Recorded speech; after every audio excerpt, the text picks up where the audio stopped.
Les Gémeaux pour la semaine du 21 au 28, quelque chose comme ça. En tout cas pour la semaine prochaine complète, jusqu'à dimanche prochain. Qu'est-ce qu'on veut vous dire? Je parle de guérison émotionnelle et des déménagements en cours. Vous prévoyez de vous installer ailleurs pour certains. Alors j'utilise l'oracle Météor pour ce faire.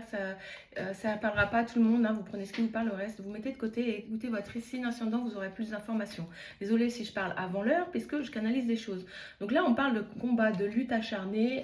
Vous avez besoin d'imposer votre autorité parce qu'en face il y a des gens qui vous écoutent pas franchement et vous avez besoin de leur imposer des limites parce que ils vous prennent la tête. Vous avez besoin de dire les choses comme elles sont et qu'on vous entende et qu'on reconnaisse votre position et votre intégrité et la personne que vous êtes, hein, qu'on vous respecte tout simplement. Donc là, il va falloir imposer vos limites.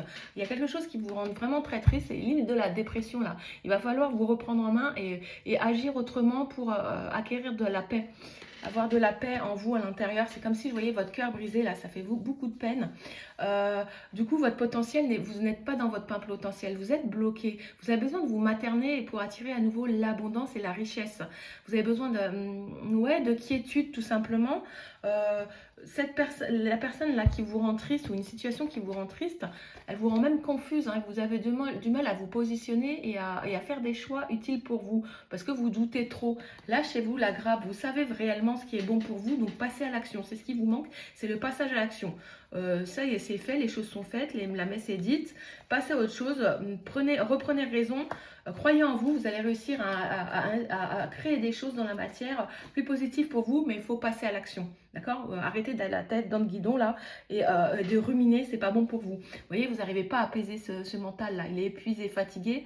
Lâchez prise sur tout ça, ça vous a blessé certes, mais maintenant vous y voyez clair dans cette situation là. Posez-vous les bonnes questions, reprenez-vous en main et foncez vers quelque chose de plus positif, sans lien avec la lignée familiale là, hein.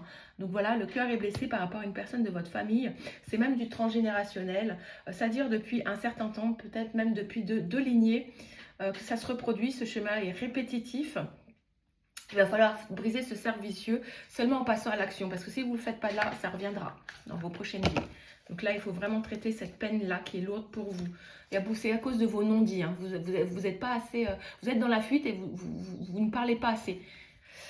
Foncez, c'est le bon moment pour agir justement, c'est ce que je vous disais, hein. Il faut vous passer à l'action, j'arrêtais pas d'insister là-dessus, donc ça c'est dit. La messe est dite, hein. Il faut vous bouger le cul, hein. Sortez-vous les doigts du cul, on me dit, hein. Imposez-vous une rigueur pour chaque jour, mettez des choses en place pour sortir d'une situation qui est toxique pour vous. Accueillir les surprises, n'essayez pas de contrôler l'arrivée du véritable amour car il surgit souvent au moment le plus inattendu. Lorsque vous vous concentrez sur la vie présente, vous préparez silencieusement la voie du destin. Gardez un cœur sincère et abordez chaque jour avec légèreté, le destin vous fera rencontrer un moment opportun.